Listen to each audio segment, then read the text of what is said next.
Olá, Moreira, boa tarde para você, boa tarde aos ouvintes do Sintonia da Tarde que nos acompanham. Falamos mais uma vez diretamente da 6ª Delegacia Regional de Polícia Civil de Manhuaçu, com mais uma edição do Ronda 710.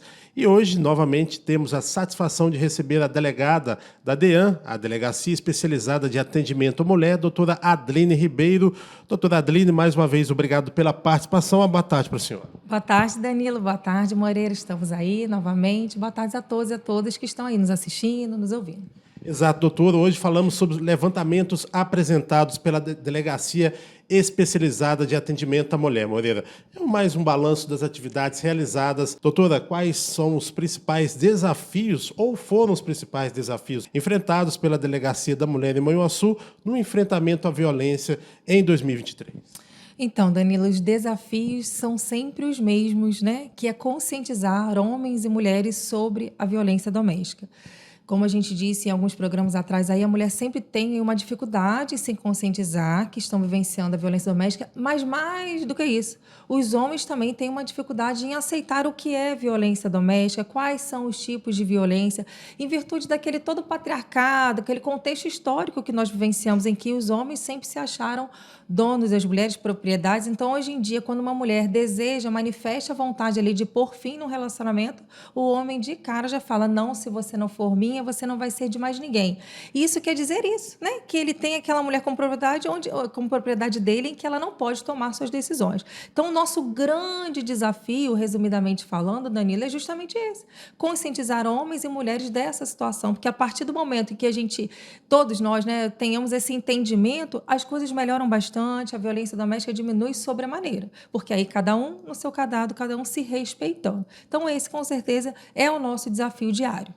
Como a Delegacia da Mulher tem buscado inovar e aprimorar seus métodos de atendimento às vítimas, doutora? Então, Danilo, desde 2020, né, nós temos a Frida aí para realizar esse atendimento mais dinâmico às vítimas, e a gente percebe que ela tem gerado outros frutos. Através da Frida, a gente tem conseguido fazer atendimento com os próprios agressores, agendamento com advogados e tudo mais.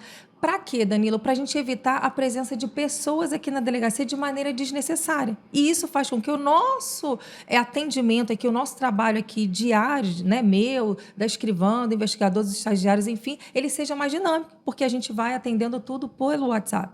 Então, isso é uma ferramenta importante que a gente encontrou. Além disso, a gente não pode deixar de dizer dos nossos projetos aí, né, do ELSAS, que tem um atendimento especializado aí para as mulheres, e também o diálogo sobre masculinidade, que tem surtido grandes efeitos, um sucesso enorme com relação à diminuição da reincidência da prática do crime de descumprimento de medida protetiva. Doutora, quais são as demandas mais urgentes que a delegacia identificou em relação à violência de gênero e como elas foram abordadas? Isso. Danilo, o nosso carro-chefe, né, o nosso crime que mais acontece aqui, ainda está em primeiro lugar, é o delito de ameaça, onde os homens ameaçam as mulheres, seja de divulgar fotos íntimas, seja de matar a família, etc.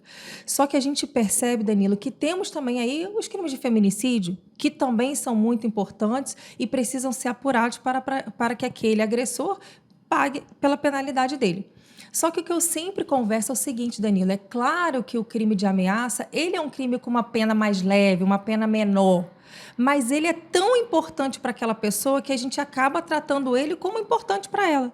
Vê se você consegue entender. A gente fica numa escala de crimes mais leves que vão subindo e chegam até o feminicídio. É claro que o feminicídio é o mais grave, mas a gente tem que tratar lá na raiz toda essa escalada aí para chegar naquele crime, para que ele não aconteça. Então, a gente sempre fala, às vezes a mulher chega aqui e fala assim, não, ele só me fez uma ameaça muito pequena, muito sutil. Só que a gente pega aquilo ali como importante para que a gente não chegue no crime do feminicídio. Esse é o raciocínio. Então, como a gente tem feito isso? Tratando todos de maneira igual. É claro que, qual que é o mais emergente? Chega uma notícia aqui de feminicídio, é claro que a gente para tudo e vamos, né, focar no feminicídio. Essa é a ideia. Ou seja, é um trabalho de prevenção, é muito mais fácil, muito melhor cortar o mal pela raiz de início do que esperar chegar a uma escalada de violência maior. Isso, porque são relatos de mulheres que chegam aqui e falam assim, nossa, vocês têm tanta coisa mais importante para tratar e o meu foi só uma ameaça, e não é assim que a gente interpreta isso,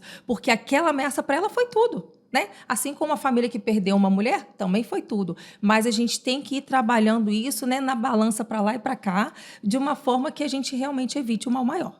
Ou seja, doutora, a mulher que sofre esse tipo de violência, de ameaça, ela deve se preocupar realmente com esse tipo de conduta, porque, como a gente tem conversado aqui, a escalada é sempre maior com relação à violência. Portanto, nunca deve se normalizar esse tipo de conduta de ameaça. Exatamente, Danilo. Todas as mulheres que foram vítimas de feminicídio recentes aqui na nossa região, todas elas passaram por um processo de ameaça e não nos procuraram. Passaram por um processo de via de fato e não nos procuraram. Passaram por um processo de lesão corporal e não nos procuraram. O que aconteceu no final? Foram mortas sem que a gente nem tivesse conhecimento que aquilo tudo estava acontecendo.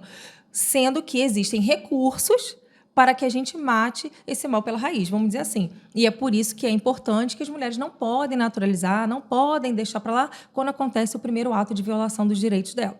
Com certeza, doutora. A senhora pode nos fornecer informações sobre os resultados e impactos das ações promovidas pela DEAN? Com um aumento, né, de um modo geral, não a nível de Manhuaçu, Minas Gerais, mas um modo geral aí de aumento de registros, né, de violência doméstica. Mas a gente acredita muito que estão aparecendo aí os casos de subnotificação, porque a gente divulga aqui na imprensa sempre as cartilhas, tudo que a gente vem fazendo são palestras, são promoções nas ruas aí falando denuncie, denuncie, denuncie. Então a gente acredita que realmente isso está fazendo com que o nosso número aumente. Mas a gente vê isso com bons olhos, porque quando a pessoa denuncia, como a gente falou antes, isso é importante para que a gente possa tomar as medidas de prevenção. Então, eu vejo que foi um ano dessa forma. Nós tivemos resultados importantes, tivemos, infelizmente, né, alguns feminicídios, mas muito poucos, porque eu acho que esse trabalho nosso, não só da Polícia Civil, porque a gente não faz nada aqui sozinho, a gente precisa da rede e a gente é um motivo de muito orgulho e agradecimento para a gente, que a gente tem uma rede muito atuante aqui em Manhuaçu, né, com todos os integrantes, todos os atores. Então, com certeza, esse resultado final, né, de poucos crimes violentos dessa forma, dessa natureza grave, foram em resultado desse nosso trabalho em conjunto. Doutora, qual a importância da parceria entre a Delegacia da Mulher e a PPVD, Patrulha de Prevenção à Violência Doméstica da Polícia Militar, na abordagem e solução de casos aqui na nossa comunidade? Sim, essa relação, né, existente aí entre a Polícia Civil e a Polícia Militar, né, PPVD, é importantíssima, porque é com eles que nós podemos contar em inúmeros momentos, né? Quando a gente está precisando de um caso, pode ir lá, atende aquela ocorrência lá, eles têm, né, atendido imediatamente os casos, então a gente mantém um diálogo próximo para que realmente quem ganhe com tudo isso não é a Polícia Civil, não é a Polícia Militar, mas sim aquela mulher que está precisando daquele atendimento naquele momento. Então nós temos uma relação muito harmônica aí e isso tudo em prol da sociedade. Como a Patrulha de Prevenção à Violência Doméstica contribui para a prevenção também e a conscientização aqui na comunidade local? Eles desempenham um papel assim, muito importante, muito efetivo, Danilo, porque a partir do momento do registro de cada boletim de ocorrência, né, eles formam um programa ali, né, de apoio em que eles fazem visitas tanto às vítimas quanto aos homens, para saber se depois daquele registro, como é que as coisas andaram. Estão tomando um rumo ruim? Estão tomando um rumo natural, normal, de entendimento, de conscientização? Então, a partir disso, aí a gente tem certeza que isso também é outro fato importantíssimo que faz com que o crime mais grave não aconteça. É por causa desse acompanhamento que a PPVD faz com muita maestria. Para a gente finalizar, doutora, e trazendo novamente esse tipo de informação, sempre importante nesse tipo de assunto em que tratamos. Quais são os recursos disponíveis para as vítimas de violência doméstica que procuram ajuda aqui na Delegacia da Mulher? Então, aqui na delegacia nós temos a Frida, nós temos o Projeto Elzas, que é o atendimento psicológico, e temos o diálogo sobre masculinidade, que eu acho que vale a pena a gente dar uma pinceladinha nele, Danilo, porque esse curso ele começou em agosto de 2021, ou seja, em agosto agora ele completou 2 anos. Já passaram mais de 400 homens por esse curso.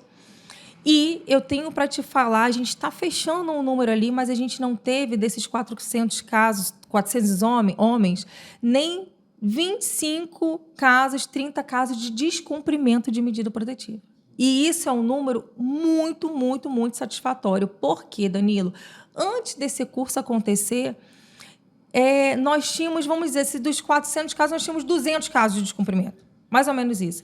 Toda semana você vinha aqui, a gente dava entrevista, fulano descumpriu a medida protetiva, foi preso, descumpriu a medida protetiva, foi preso. Acabou isso. Está muito pouco. Então, isso se dá graças ao curso ter rendido frutos, porque os homens lá, aquela história que eu contei no início, eles têm essa consciência, entendem o que é o tipo de violência, que muitos homens chegam aqui e falam assim, não, mas eu só falei isso com ela. Acha que aquilo ali não configura um tipo de violência, um crime. E acabam fazendo porque acham que é normal. E ali, quando eles estão, né, com uma boa intenção, falam, opa, não vou fazer mais, dá super certo. Então, esse é o resultado aí que eu tenho do que nós temos disponíveis aí para a população. Com certeza, o assunto violência doméstica foi um dos mais abordados aqui na Polícia Civil por conta, né, do assunto que é um assunto importante. Infelizmente, a violência doméstica ela está presente no seio, no âmbito aqui da sociedade, não só em Manhuaçu, mas em todo o país. Fica, então, um recado à população, às mulheres vítimas de violência doméstica, que não deixe para depois, porque pode ser pior, né, doutora? Exatamente. Não deixem para depois, denunciem, não se calem, e a gente está aqui à disposição para atender. Obrigado, doutora. Desejamos um feliz 2024 e muito trabalho aqui na Delegacia Especializada em Atendimento à Mulher. Tá certo, Danilo. É o mesmo que eu desejo para vocês. Agradecer pela parceria, né, fazendo divulgação dos trabalhos e até mesmo, eu acho que mais do que isso, passando informações, né? Eu acho que mais do que divulgar o nosso trabalho aqui, eu acho que o mais importante é que a nossa entrevista aqui renda frutos para as pessoas, renda conscientização, renda conhecimento. Isso que eu acho que é o mais importante. E eu agradeço muito a vocês por causa disso. Obrigado, doutora Adeline, por mais uma participação. A gente vai encerrando o Ronda 710 com imagem de Naira Silva, repórter Danilo Alves.